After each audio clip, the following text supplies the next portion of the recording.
In between a stimulus and our response to it, there's a space. And in that space is where your greatness lies. That's where our greatness lies. Because I'm not perfect. I'm still figuring it out myself, but I can just speak on my experiences. A stimulus is the crowd noise when you're at the free throw line. A stimulus is running down the court, someone's talking trash to you.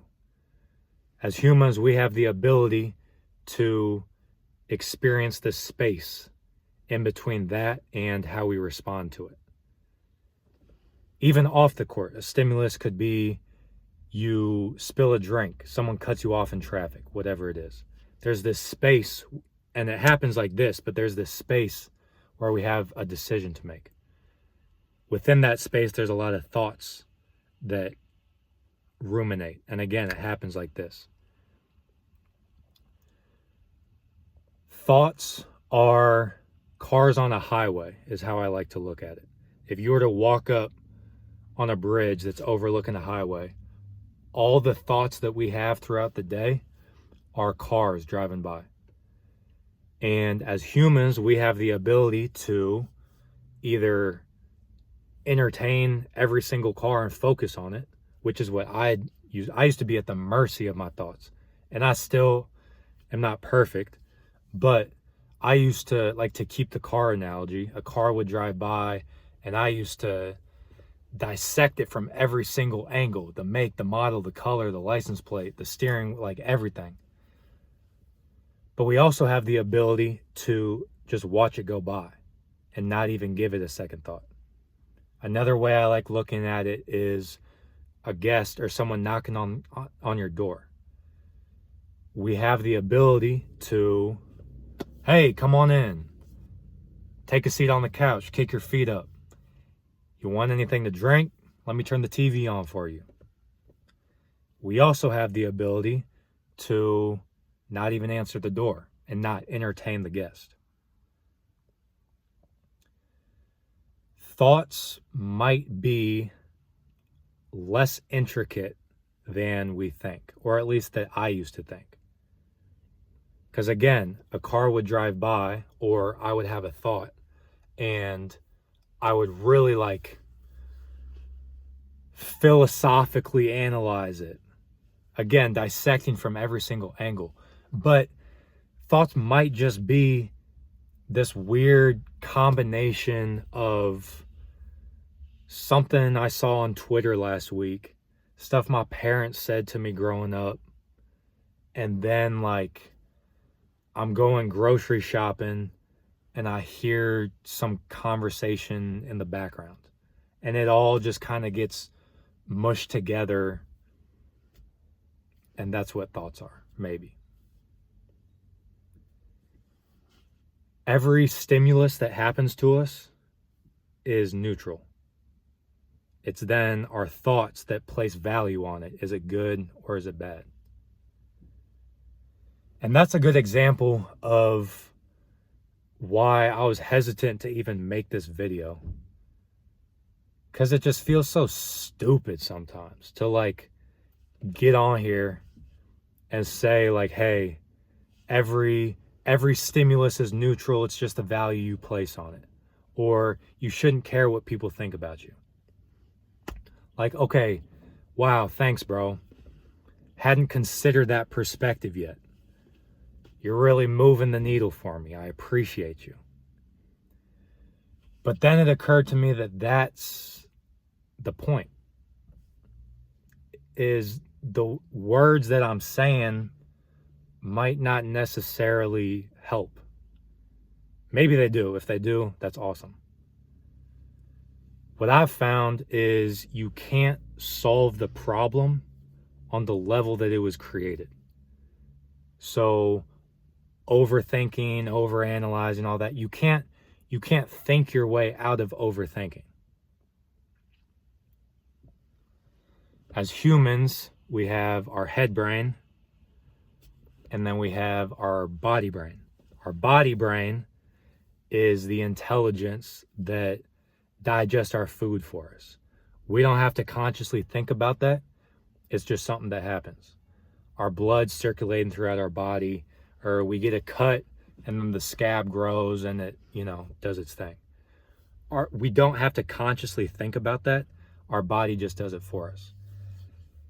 And then we have the head brain, which is very logical, very, this happened, which means this, or this is the goal, logic and reasoning. So like, this is the goal. In order to get there, I need to do this and then this and then this. Logic, reasoning, a lot of structure. So like, school is the perfect example. School is very head brain dominated. Lots of logic, lots of numbers, charts, graphs. The scientific method is a 5-step process. So it's this checklist, this structure that you have to, step 1, step 2, step 3. What happened for me in my experience was I'm sitting in school using my head brain for all this, the curriculum. On top of that, I have to sit in a chair for 7 hours a day.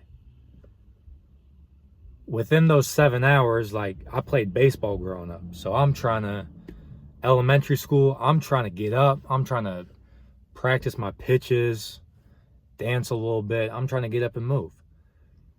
But then obviously you can't do that. You're going to get in trouble.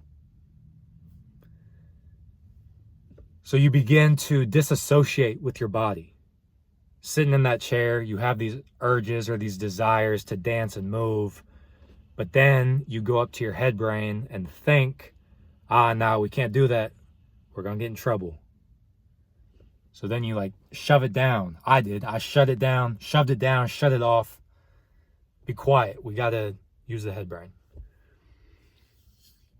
Basketball training is another example of something that's very head brain dominated. Logic, reasoning, structure, checklists. Beef. Balance, eyes, elbow, follow through. 4 steps. Checklist. Learned that in 7th grade, gym class. But then you go to a trainer or coach or whatever. Shooting's probably the easiest example. Same could be said for dribbling, something a little bit more dynamic or whatever, but shooting's probably the easiest example of, okay, I'm hiring someone, working with someone to get my shot right. Okay, put your feet here, your elbow here. The ball, this is how the ball should rest in your hand. This is how you should have your fingers, your follow through. That's a lot to remember. Not only is it a lot to remember, but it's a lot of internally focused information that you have to remember. Internal focus being parts of the body. Feet, elbow, wrist, hand, shoulders. How you learn something is what you revert back to when it's time to execute. So the example I opened up with, you're at the free throw line. The crowd's in the background. There's pressure. So you're going to revert back to how you learn something. Okay, let me get back to my foundation. Eyes, elbow, follow through, feet. Move my shoulders like this. That's a lot to think about. So we're going to overthink a little bit. The body brain might be where the magic happens. That's what I found. Might be where the magic happens. Shut the brain off, get in the body brain. So, hey, there's this orange circle up there by the backboard. Put this ball in there. Ready, set, go. It's slightly more intricate than that. You see, like Lonzo Ball used to shoot over here, but then he had to change it over here. So it's not necessarily just a free-for-all. There's certain common qualities and traits in a shot, for example, that are common amongst the higher level shooters. There's also a ton of differences. Steph Curry and KD shoot very different, but it's what works for them. Their body, their wingspan, their height, their speed, their athleticism, their skill set.